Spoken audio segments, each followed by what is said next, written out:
Expert আসসালামু আলাইকুম, repair. আপনারা কেমন আছেন? আপনারা দেখতে পাচ্ছেন আমার কাছে নোট 10 প্লাস। নোট 10 প্লাস এটা হচ্ছে নেগেটিভ হয়ে গেছে ডিসপ্লেটা। আপনারা দেখতে পাচ্ছেন, একটু কাছাকাছি আনেন। তো এটা আমি এই মেশিনের সাহায্যে আপনার এই ফ্লাক্সটা আমি চেঞ্জ করব। আর আরেক ভাই নিয়ে আসছে দুইটা সেট, আপনাদের দেখাই একটু নিয়ে আসেন।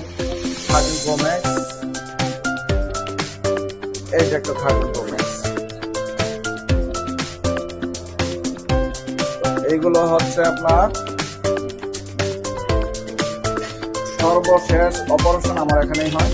আমি এই অত্যাধুনিক মেশিনের সাহায্যে এইগুলা রেবন চেঞ্জ করে থাকি।